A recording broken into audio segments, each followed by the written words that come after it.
Bueno, pues hoy nos hemos venido hasta Campamento. Estamos en Campamento, en una placita muy bonita de aquí de Campamento. Y bueno, vamos a hablar de una contienda no reconocida, pero sí que fue un hecho que ocurrió, donde participó San Roque con el Pavía 19, pero también Ballesteros, ¿no? Ballesteros no, perdón. Regimientos de la Línea. Pero para explicarnos un poco más de todo esto, yo he invitado a charlar un poquito con nosotros a Antonio Santana, que el que sí que sabe porque lo vivió con 16 años además, ¿no? ¿Cómo fue aquello de Sidifni? Y por supuesto saber también cómo sigue la única asociación reconocida de excombatientes. Antonio, muy buenas. Hola.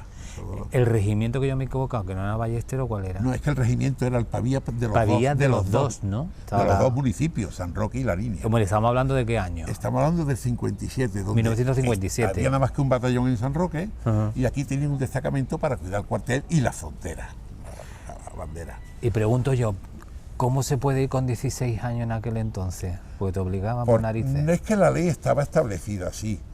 Se puede ingresar voluntario al ejército con 16 años. Quiere decir que sin ser mayoría de edad, porque no, es que hay una contradicción, no se tenía mayoría de edad para votaciones, que no las había por aquella época, el régimen era distinto.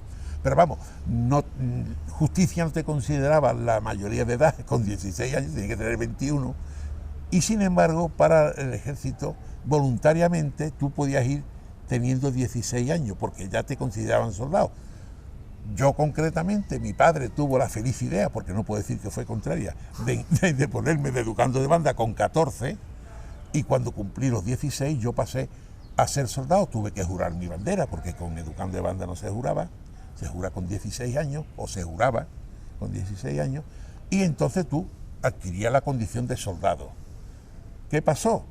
Pues que desde el 1 de octubre que yo juro la bandera, del 57 al 27 de noviembre, aunque ya venía de antes, al 27 de noviembre de ese mismo año, del 57, que es cuando se estalla todo el conflicto y las unidades van, pues lógicamente si yo soy soldado tengo que estar encuadrado orgánicamente en una unidad. Claro, tienes que estar. Y como estaba encuadrado en una unidad, yo parecía el Rambo de la época, porque con 16 años yo me dieron un fusil ametrallador, me dieron una pistola, me dieron no sé cuántas cosas. Yo les digo, soy el Rambo de la época. Claro, pero Antonio, ¿qué conciencia se tiene en aquel entonces? Ninguna, porque yo era prácticamente... Mira, yo estaba estudiando, y a mí me llamaron, pues muy buena, mi padre que era militar. Bueno, pues nada, yo... Fíjate si fue tan inesperado todo, que mi padre tenía muchos amigos, mi padre estuvo muchos años en el cuartel, en el regimiento, y los amigos los tenía todos, a Linares Díaz, a Noguera, a todos, Monroy y Berjano. Bueno, pues a mí me encuadraron en la compañía en la primera compañía del batallón, que es donde estaba de auxiliar el padre de Pepe Berjano, que estuvo con nosotros también, el hijo. Y cuando yo llegué a IFNI, el que me vio fue Linares y dije, pero ¿tú qué haces aquí? Digo, porque me han traído, no cree usted que yo vengo aquí a pasar vacaciones. Sí, que quiera venir, ¿no? Claro. Y entonces se lo dijo al capitán, que era el capitán Molina. Dice, aquí está el hijo del Telesfor. ¿Cómo que está el hijo del Telesfor aquí? Dice, a la compañía. Porque mi padre tenía amistad con el capitán Molina.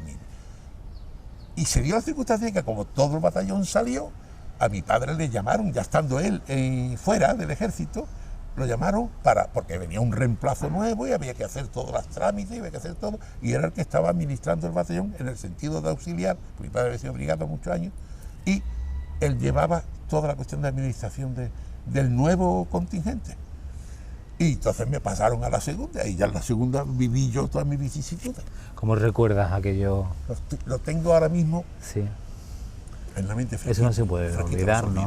No se olvida. Imposible. Mira, es como todas las cosas, ni se olvida los ratos buenos, pero los malos menos. Malos menos, ¿verdad? Aunque cuando uno teme también por su vida, claro, ¿no? Porque no hay que olvidar que fue una guerra, fue una contienda. Pero no se sabía dónde se iba, porque yo no me fui con el contingente, yo me fui en el segundo contingente, que fue cuando vino el teniente, el hijo del coronel, estaba haciendo el curso de Estado Mayor, o había hecho el ingreso para Estado Mayor, y entonces cuando él vino nos llevaba a Godino, nos llevó a Paco Fernández, Godino, Verbel, muchos voluntarios que quedaron aquí para el segundo contingente. Y entonces nosotros, pero a mí no me dijeron, bueno, yo ya sabía que estaba en ISNI porque el primer contingente salió, y salí en el mismo que fuimos nosotros, en el de la Transmediterránea, en el Virgen de África. Y llegaron a ISNI, llegaron a Canarias, lo bajaron a las 5 de la tarde, les dieron unas lentejas, digo al batallón, lo subieron al barco otra vez, y pitando que era un dios, para ISNI, que ya estaba a medio camino. Y ellos no sabían nada, nosotros sí ya sabíamos, porque habíamos estado aquí, estábamos esperando, sabíamos que iba a ISNI. Pero tú le dices a un niño de 16 años... No tiene conciencia. Mira, que va a ir una guerra. ¿Una guerra? ¿Con quién? ¿Con quién? Si yo estoy harto de guerrear, pero con la Colorada, que yo jugaba con la gente de la Colorada. Además, aquello top secret, ¿no, Antonio? En aquel entonces... Totalmente, no. Aquello era hermético. Vamos, tan hermético era que había censura. Lógicamente, había censura. No se decían, pues han muerto tantos, no han muerto cuantos. Sí había gente que utilizaba Radio Pirenaica. Y Radio Pirenaica era una emisora clandestina, estaba en Andorra, se sabía, pero claro, estaba en un territorio que era neutral, independiente, ¿no? Y esta todas las noches daba la castaña, y toda la gente pues buscando Radio Pirenaica, como, yo, ni padre, no, ni radio, ni leche, porque entonces me acuerdo que en aquella época que por tener una radio pagaba hasta un impuesto. Entonces mi padre no fue amigo nunca de la radio. De la televisión sí, ya la compró y la puso y eso. Pero no se contaba la verdad ni por un bando ni por el otro. O sea que cuando el bando nacional, vamos a llamarlo así, el nuestro, el español, decía una cosa verdad, eso lo reiteraba hasta la saciedad. Cuando decía, pues ha habido un ataque, cuando el ataque de Chera, por ejemplo, de la Legión en Chera, ¿no? Que se cargó a casi una compañía de legionarios de las 13 banderas. Pues no dijeron ni pío, ¿no? Lo que pasa es que salieron enseguida porque claro, que yo fui muy gordo.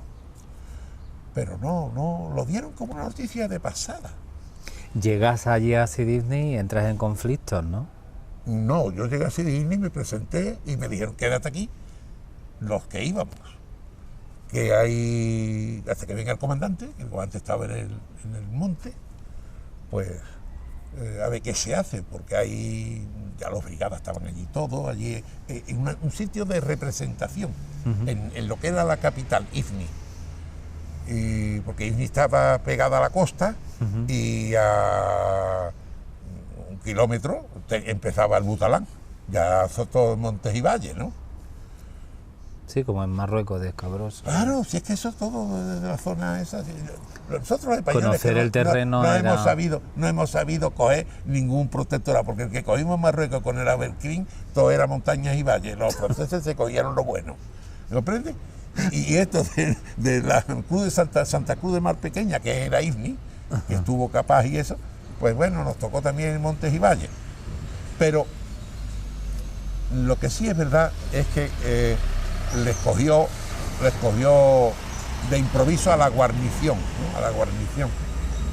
Después dicen que habían hecho el plan de defensa, lo había hecho pues personalmente el general, el caudillo, Franco, y claro, hizo los pozos, hizo las cosas, y ya como eran muchos que se desertaban, gente que como estaba pegada a la frontera argelina, y en toda esa parte de por ahí entraban todas las huestes estas, que no eran ni menos mandadas por Hassan II. Cogieron muchos prisioneros, hasta guardias civiles y mujeres embarazadas que estuvieron de prisioneros mucho tiempo, y dieron luz en otro sitio. En fin, te quiero decir con esto que aquello llegó un momento en que, claro, la sorpresa es la sorpresa.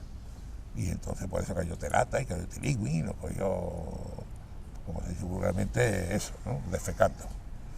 Pero cuando se estabilizó ya todo, pues hombre, ya aquello fue otra cosa, pero hubo necesidad de llevar allí, llevar, yo qué sé.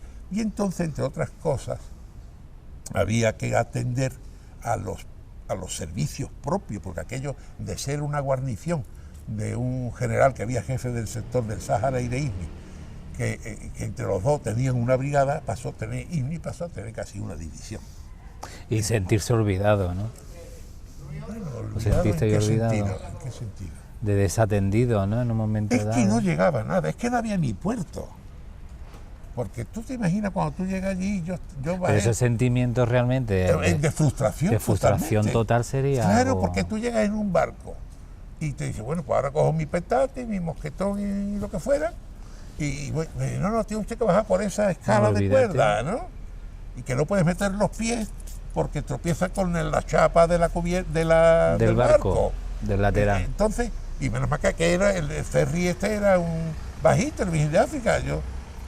Después, yo recuerdo que yo para allá hice el viaje cuando me fui y yo dormí en una perrera del ferry, porque como no tenía camarotes ni tenía nada, ni las cubiertas tenían llenas de camiones y cosas, pues yo busqué una perrera de las muchas que hay en los laterales del ferry, que me imagino que todavía siguen, y yo me metí allí en la perrera, que yo digo aquí, que me llamen, que me traigan la comida si quieren, yo aquí no me muevo, claro, y así pasé yo el viaje, los 3 días de eso, ¿no? Llegamos a Canarias de noche y subí sigue, o sea que desatendido. Es que el tiempo no invitaba a la atención porque no había forma. De hecho, se le reconoce a aquella zona el mar que bate 7 olas. O sea, son 7 olas continuadas. Para llegar allí, fíjate, es imposible. Cuando yo llegué y tenía que bajar aquí y tenía que meterme en un bote donde había más tripulantes manejando los remos que la gente que llevaba, y todos eran moronos, estaban contratados por el ejército, y además porque allí había muchos moros españoles de la guerra de liberación, de la guerra civil. Pero ya empiezan las frustraciones por ahí. En un niño, pues mira, yo me lo tomé aquello como creo que se lo tomaron todos, ¿no? Adolescente y sin saber tampoco. Después, claro, entonces ya cuando fuimos tomando cuerpo, pues dijeron, no, aquí hay, además es que era lógico, allí se metió de un golpe, pues casi una división son 30.000 de tropas, de aquellas, porque las modernas ahora con 3 helicópteros y un dron tienen bastante. Pero de aquellas había que tener correo, panificadora, todo un despliegue. Carne. Y eso tenía que salir de la propia fuerza que estaban allí, porque civil no había. Si hubiera habido civil. Antonio, ¿por qué nunca se ha reconocido? Pues mira, no lo sé. Yo creo que esto viene dado, pero de la época de Franco. Además le hice la guerra olvidada. Sí, yo tengo los documentos. Pues porque el gobierno no ha reconocido que aquella fuera una guerra, que ha costado 300 muertos y 500 heridos. Pero los y muchos desaparecidos que no han aparecido todavía. Pero los hechos están. Los hechos ahí están, claro, la guerra olvidada. Y de hecho, militares, escritores, intelectuales que han escrito sobre ello, no lo entienden. Y yo tengo hasta los nombres, los nombres del Pavía que murieron 3.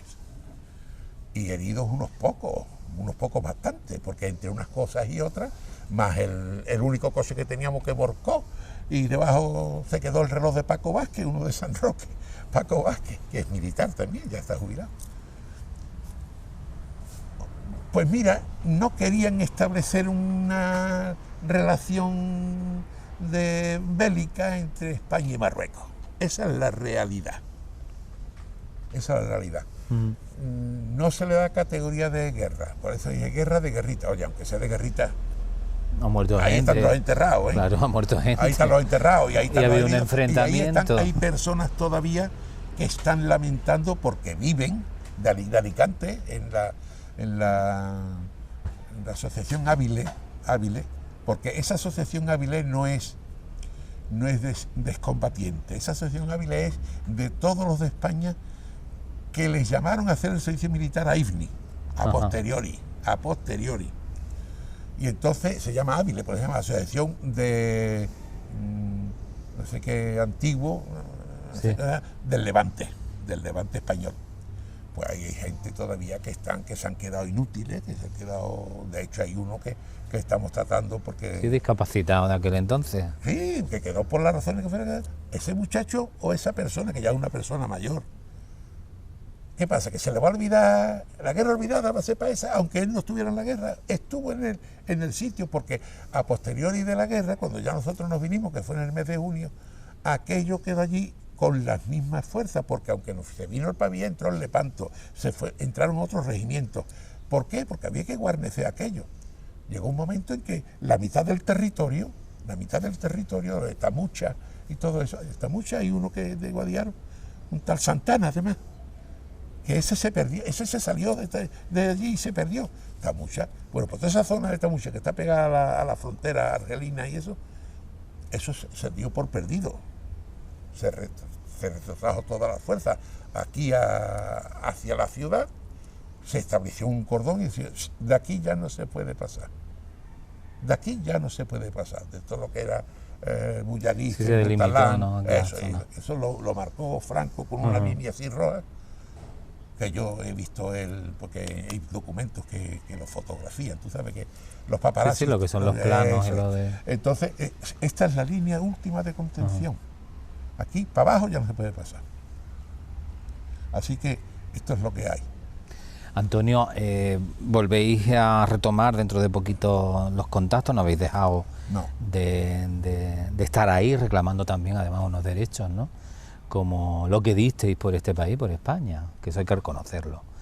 ¿Quién lo reconoce? Por eso digo que eso hay que reconocerlo. ¿Quién lo reconoce? Debería de reconocer porque el Estado. Estamos, ¿no? En eso sí. En el 2015, ¿no? Y todavía sigue aquello. Estamos en el 2015 y posiblemente, yo no digo que sea una ley, pero posiblemente instituciones como puede ser un ayuntamiento, en cuanto lee el título de Asociación de Excombatientes de la ISMI y la campaña ISMI Sahara, porque es que eso es lo más... La contradicción está ahí. Sí. No se reconoce la campaña ni la guerra, y sin embargo a mí me conceden una medalla como combatiente de la campaña ISMI Sahara, que la tengo concedida como la tiene concedida todo el mundo. Todos los que participaron. Desde esta época hasta la época. Y en mi hoja de servicio consta abonos de guerra, de tiempo, los 2 meses que duró la campaña como campaña de guerra, 2 meses. Y los tengo concedidos. Otra cosa es la permanencia en territorio, que el territorio daba lugar a que el que permanecía se le contaba doble, porque es tontería, está lejos de la metrópoli, en fin. Pero ahí ya tienes una contradicción, que el mismo gobierno que dice esto no es una guerra, es un conflicto, pero no es una guerra, y ahora te dicen, se crea la medalla de la Cruz de la campaña de ISMI Sahara. Y se repartieron algunas que otras medallas militares individuales. Ortiz de Zárate fue uno de ellos. Sargento Canales, que vive todavía, uno de ellos. Medallas militares individuales. ¿Por qué se dan medallas militares individuales? Si no se reconoce luego. Si la medalla es una contradicción totalmente. Se da en guerra, porque la máxima condecoración de una medalla en paz en el ejército español la tenía el descansado del general Cárdenas. No la tenía, no la tiene. Los hijos tienen derecho a... El general Cárdenas, que vivía aquí en Puente Mayorga, ese ha sido el único militar que ha estado entero con la medalla militar de ejército, que se llama, porque no podían equipararla a la medalla militar individual, que es de campaña de guerra. Entonces, esa contradicción, ¿a qué me viene a mí? Un conflicto y me da una medalla de guerra y da una medalla... Y para dar una medalla militar individual hay que hacer un juicio contradictorio, hay que hacer muchas cosas. Y sin embargo se dan. Sí, que es una contradicción. Sí, ahora hace poco le han dado no se reconoce, al regimiento de caballería Alcántara, que estuvo en la guerra de Abelcrín. Ahora le han dado la medalla militar laureada. Ahora, se la han concedido hace 3 meses. Que le ha impuesto el rey Juan Carlos a un regimiento de Abelcrín, que era la guerra de Marruecos. Sí, que choca, que incongruente las cosas. Una serie de contradicciones. Sigue Accesi, sigue su camino en la asociación, ¿no? Sigue Accesi. Y bueno, dentro de poquito... Bueno, sigue Accesi. Retomáis esa de nuevo. Claro, nosotros teníamos un concepto de esto. Es una acción que nosotros no pagamos cuota, porque estamos muy diseminados. Yo tengo gente que me han escrito pues de todas partes. Tenemos contacto con la otra única, porque la que te he hablado de Levante, esa es de otra categoría. La de Cataluña sí, porque la de Cataluña, esta era la compañía de transmisiones que actuó. Y tengo contacto con el que es presidente o secretario, no sé lo que es. Pero mantenemos. Y de hecho, estos son los que han llevado a Cataluña, hicieron estando de general el teniente general Torres, hicieron la del veterano de ISNI, y todo. Estuvo Carmen Sevilla, que fue madrina de la campaña y todo este meneo, ¿no? Y ya no hay otra asociación más legal. Puede haber reuniones de amigos, como se juntan para comer, pero la única que hay en Andalucía es la nuestra, reconocida legalmente con su número de inscripción en justicia. La que está reconocida en defensa es la nuestra, y la segunda de España, porque les doy el privilegio de ser la primera porque son catalanes, no tengo que tener de conflicto. y por eso le doy la prioridad de que sean ellos los primeros. Pues bueno, está bien. Nosotros somos los segundos. Los segundos, y aquí hay que... Muy orgullosos. El diálogo, no es a palo llano, ¿no? Entonces, lo que me extraña, Salvador, es que pueda llegar el hecho en sí de una institución, y esta institución donde el Ayuntamiento de San Roque, por ejemplo. Yo con esto no quiero crear un dime y un direte, simplemente la exposición de lo que yo pienso. Esto es un hecho acaecido en la historia. Es un hecho que ha sido realidad. Eso es intocable. Tú le preguntas a un niño sobre este acto, sobre este hecho, y no te sabe contestar. Sí, sobre todo. Ni mayor. Sí, ni muchos, ¿no? Es reconocer realmente lo que fue, ¿no? Y que está ahí, ¿no? Y que entonces no estamos ocultando esa sabiduría de ese hecho. Y que vosotros como asociación tenéis que nosotros tenemos que reivindicar. Totalmente. Porque estamos en el derecho de reivindicarlo. Totalmente, claro. O es que aquí nada más que reivindicamos a Belcrín. Claro, totalmente, y además porque lo habéis vivido, o sea que son hechos y además, constatados por vosotros mismos, ¿no? Queda muy poco ya, así queda alguno.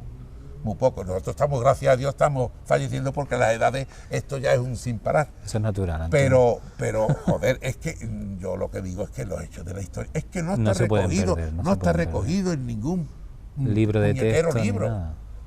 Es que estamos en la inmersión literaria. Es como Cataluña. ¿Por qué nos quejamos de Cataluña de que no hablan castellano? ¿Por qué no quieren ellos? ¿Por qué dicen ellos que el Ebro es un río que nace en el extranjero?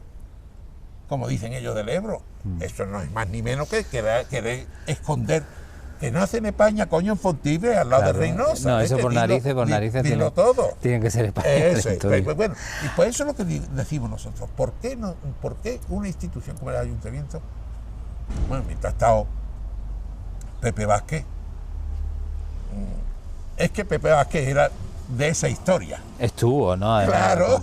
Es que Antonio, no tenemos tiempo para más. Pues ya está, lo dejamos. Pero sí que me gustaría, decirte y decirles a todos que vamos a seguir con Accesi, conociendo Accesi, y decirles también que sigue muy viva, y que sigue reivindicando, y desde aquí animamos a ellos, ¿no? A que se siga reivindicando, porque fue un hecho constatado y que está ahí, ¿no? Mira, ahí hay una placa.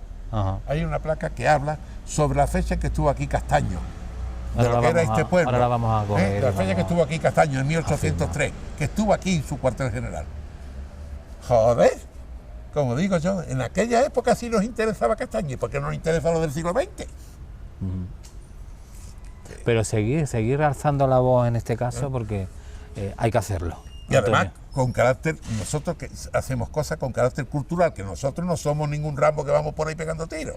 Excombatiente es porque somos un excombatiente. Exacto. Y la asociación es cultural, no te hace falta ponerla, porque esto es para hacerle un logo. Accesi, pues, Asociación de Combatientes de Campaña Igni Sáhara, pero no porque nosotros seamos... Mira, si algo tiene el militar, porque yo soy militar retirado, es el militar odia la guerra más que nadie, porque sabe lo que es la guerra. Y odia la guerra. Y si tú quieres la paz, como decía el famoso polaco, prepárate para la guerra. Pues con eso he terminado, con esas palabras de Antonio, pero que sí que estaremos sin duda alguna sabiendo cómo está funcionando esta asociación que se llama Accessit, y trabaja, bueno, pues para realmente reconocer en la historia lo que ocurrió realmente, porque participó el Pavía 19 en aquel entonces en esa contienda, en esa guerra.